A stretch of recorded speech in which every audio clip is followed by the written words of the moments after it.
রাক্ষস বরবাদের আশেপাশেই এই প্রোডাকশন নাই।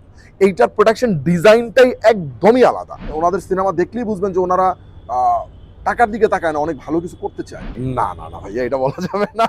আগামী ঈদে আপনার নতুন সিনেমা আসছে, ইতিমধ্যে আপনারা শাকিব খানকে চুক্তিবদ্ধ করিয়েছেন। এই সিনেমা নিয়ে মানে এখনো পর্যন্ত অনেক কিছু ধোঁয়াশা আছে, কাস্টিং, সিনেমার নাম।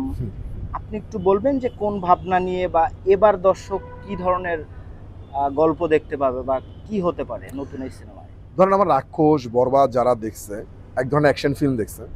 এই ফিল্মটা আমার অ্যাকশন ফিল্মই, কিন্তু এই ফিল্মটার অ্যাকশনের ডিজাইন, পুরো সিনেমার লুক অ্যান্ড ফিল বলি, অ্যাকশন ডিজাইন বলি, লোকেশন বলি, একদমই আলাদা। মানে আমি আলাদা করার চেষ্টা করতেছি, বাকিটা আসলে দর্শকের উপর। দেশ জুড়ে যে কোনো কেনাকাটায় 10,000 টাকার বেশি অফার, তাই পেমেন্ট মানেই বিকাশ। হ্যাঁ, অনেক জায়গা থেকে নিউজ হয়েছে। আমি তো শুধু নিঃস্ব হায়না, তারপর আরেকটা কি যেন নাম দেখলাম, ওইটা আমিও দেখতেছি সবার মতো, কিন্তু আমরা তো আসলে অফিসিয়ালি কেউ বলি নাই যে সিনেমার নাম নিঃস্ব।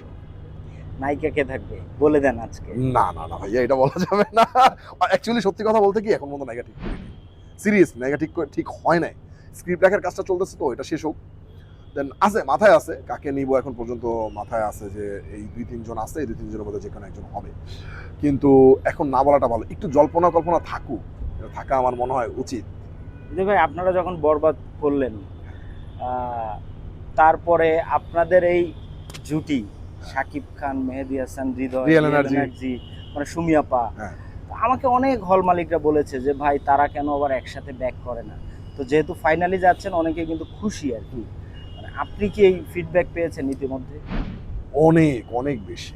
যেমন অনেক হল মালিক আমাকে ফোন দিচ্ছে যে ভাই আমরা অনেক আশা নিয়ে আসি, অনেক স্বপ্ন নিয়ে আসি, ভালো কিছু হবে। এবং দর্শক মহলেও যেহেতু real energy production house, Shakib Khan, আমি সব কিছু মিলে আগে যেহেতু আমরা খুব ভালো একটা কিছু করছি, তো তারা ওই জায়গা থেকে বিশ্বাস করে, তারা আশা করে আছে যে খুব ভালো কিছু আসতে যাচ্ছে। তো এইটা রিয়েল এনার্জি প্রোডাকশন হাউস এবং আমার জন্য একটু চাপের মতোই মনে হয়, বাট এই চাপটা না ভালো চাপ। এই চাপটা যখন মাথার উপর থাকে, তখন অনেক ভালো কিছু করার মানে চিন্তা ভাবনা থাকে। ধর নর্মালি এমনিতে একটা নির্মাতা, একটা প্রোডাকশন হাউস খুবই ভালো কিছু করার চিন্তা ভাবনা থাকে। যেমন রিয়েল এনার্জি প্রোডাকশন হাউস, ওনারা দেখবেন ওনাদের যে কোনো কাজ, ওনার তো অলরেডি 2টা সিনেমা বানাইলো, আরেকটা সিনেমা আসতেছে ওনাদের বিদায়। আপনি ওনাদের সিনেমা দেখলেই বুঝবেন যে ওনারা টাকার দিকে তাকায় না, অনেক ভালো কিছু করতে চায়।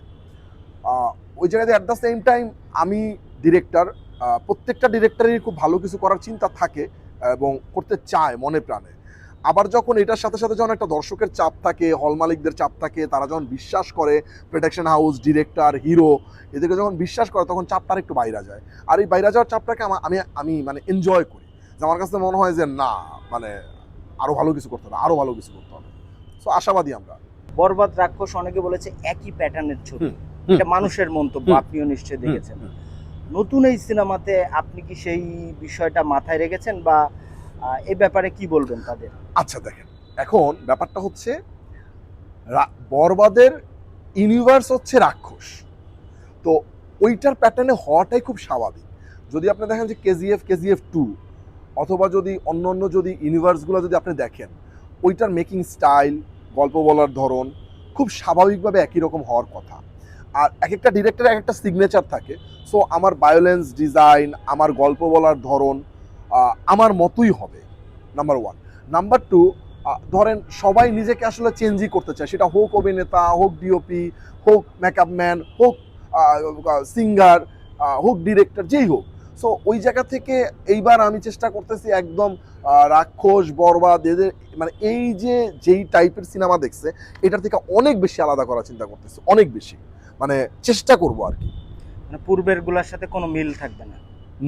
আশা করি না। এখন পর্যন্ত আমরা যতটুকু লিখছি এবং এখন পর্যন্ত আমরা যতটুকু আমরা ডিজাইন করছি ফিল্মের, মানে ভিজুয়ালি আমরা কেমন দেখব, কস্টিউম কেমন দেখব, লুক অ্যান্ড ফিল কেমন দেখব, বিজিএম কেমন শুনবো, সো এই জায়গাতে এই জায়গা এখন পর্যন্ত যতটুকু করা হয়েছে, অতটুকুতে মনে হয়েছে রাক্ষস বরবাদের আশেপাশেই এই প্রোডাকশন নাই। এইটার প্রোডাকশন ডিজাইনটাই একদমই আলাদা। শাহরিন আপু অ্যাজ প্রডিউসার, আজিম ভাই অ্যাজ প্রডিউসার, এদের ব্যাপারে আসলে কিছু বলার নাই। এরা কোন মাপের প্রডিউসার, কোন লেভেলের প্রডিউসার এটা আমরা সবাই জানি। সবচেয়ে বড় কথা হচ্ছে ওনাদের সাথে তো আমার ব্যাক টু ব্যাক 3টা ফিল্ম হইলো, 4 নম্বর ফিল্ম হইতে যাচ্ছে আর কি এটা নিয়ে। তো তারা আমাকে খুব বিশ্বাস করে অ্যাজ নির্মাতা, আমাকে তারা অনেক বিশ্বাস করে। ওই বিশ্বাসের জায়গা থেকে আমরা যখন রাক্ষস শ্যুট করি, রাক্ষস শেষ, তখনই আমার সাথে এই ফিল্মটা নিয়ে কথাবার্তা চলতেছিল। তখন আমি তাদেরকে প্রাথমিকভাবে গল্পটা শোনাই, তাদের গল্পটা খুবই ভালো লাগে।